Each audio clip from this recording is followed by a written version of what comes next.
left the military when I was 27. So for 94, 95, 96 and 97, I was already been in the army then since I was 18. So when I first came back onto international athletics, I wasn't really committed to it. You know, I was just a strong female soldier that used to take all the guys on assault courses and, you know, with tabbing and weapons and weights and things. And I was just so strong, you know. So I was strong in mind, first of all, which I think really helped. And then when I got into athletics, I almost wasn't scared of anyone because I didn't know anyone, having been out of the world of athletics for a long time by then.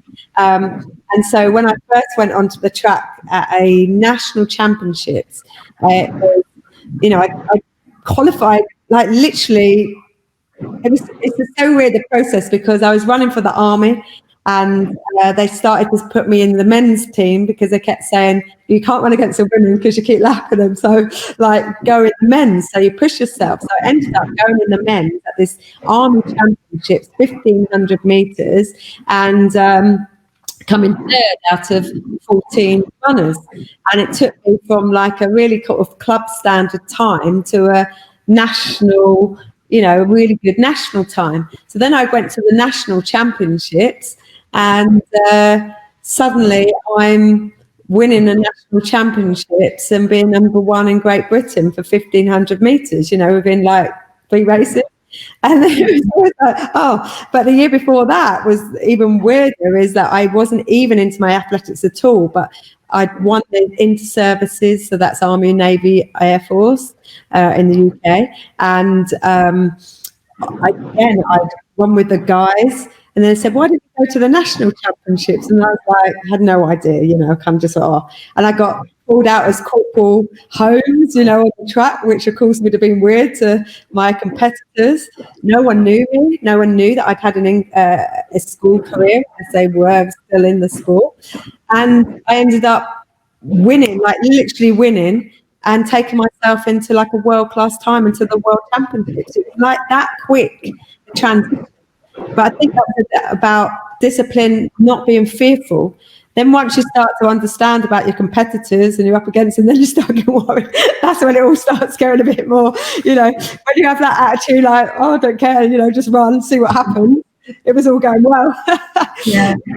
But yeah, then I just won loads of medals, you know, within that first bit. My first Commonwealth Games, I won gold. 2 weeks later, I won silver at the European Championships. The following year, I won 2 World Championship medals. I was still serving full time. I used to use my leave to go away and compete and then come back and umpire a rounders match. I mean, that's how crazy it was. Yeah. So it sounds in many ways that the military did have a positive impact on your athletic career, positive, I guess, and negative. You know, you were putting probably a lot of, you know, being a PT in the army and, you know, putting a lot of impact on your body, but positive from a mental perspective and you knowing or believing that you could achieve anything.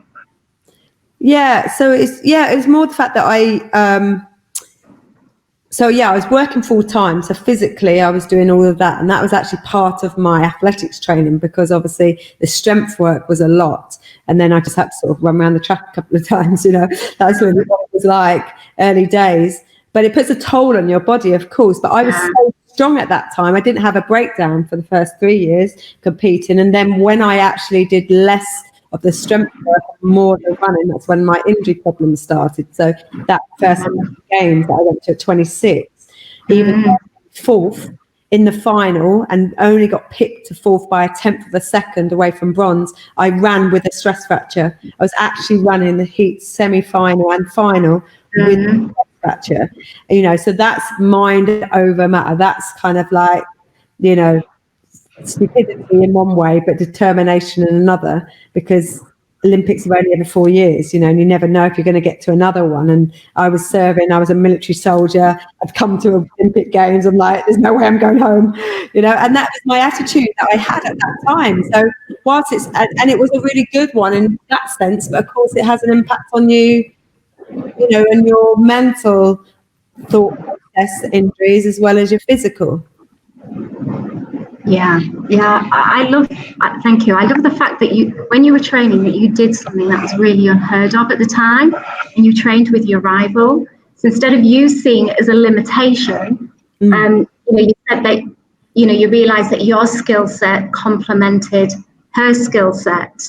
Yeah. You do say that to be the best, you have to surround yourself with people better than you. So after Sydney, you started training with Maria Matola, who was seen as one of your biggest rivals at that point.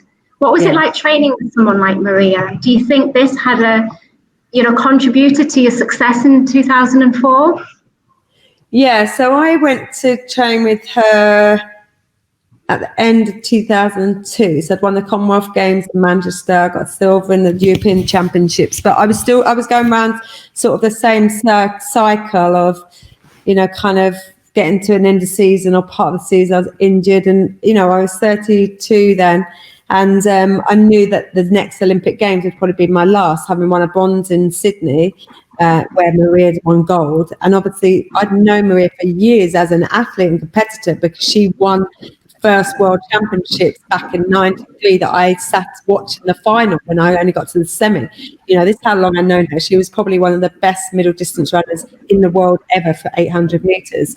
And she was living in South Africa, and I've been training in South Africa for years, and I'd also know her coach, Margot Jennings. So I'd actually said to her, coach, would Maria mind me coming to train with her? I'm going for the 1500, she's obviously 800, maybe we would complement each other. And the difference that I realised, and the reason why it was so positive, in one sense a little bit negative, at some times actually, which I'll go into in a minute, but very positive in a way that she'd been an athlete who'd never got injured, literally had no injuries. So she had this, you could probably see the glow around her of that air of confidence, because she was unbeaten for years and years and years. And when you've got someone like that, it's a different world. I was kind of always like, kind of fighting back from injury and overeating chocolate because I was pissed up and down, and she was like, kind of always this blinkered athlete. And so when I met her and started training with her, all I could see, it was all like down, training, eating properly, sleeping like that. It was literally regimented, and that was a massive change for me. A good one in a way, because I'm thinking, okay, if I need to be the best, she's the best. If I need to be the best, I've got to have that mentality. So I could only do it by being in her environment, because when you're in the UK, our environment's very different. Lifestyles are very different.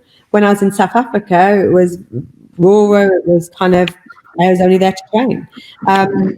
So by training with her, brought me on in one sense, because she was so strong and powerful. I mean, like literally so strong. So I upped my game, my strength, and I was really good at speed endurance. So I would pull her on those sessions. She would pull me the others. So the complementary factor was really good. But of course, both in our mindset, and especially mine, I'm just a 1500 meter runner, even though I have to say, I'd always doubled up and done 815. So realistically, I probably wasn't 800. But it was more her coach that I wanted, because her coach was like this small, she used to be a primary school teacher, coach Eugene, Oregon, wear flat cap and socks up with her sandals on, that kind of look. But she was so motivating, and she said to me, write down your weaknesses and write down your strengths. And I only wrote 2 strengths, and I had a list of weaknesses. She said, you've got to change. You need to change your mindset. You need to change to believe in yourself more, and you have to know that those things on that list need to be moved over. And it was all about injuries and setbacks and everything. So I changed my approach, and that just helped me elevate my confidence so much more as an athlete. I mean, it didn't stop some things that happened later on in between Athens and that, but it certainly, from a performance perspective, even though I'd been very successful and at that stage had won, before I went to her, 8 international medals, it took me to another level of believing.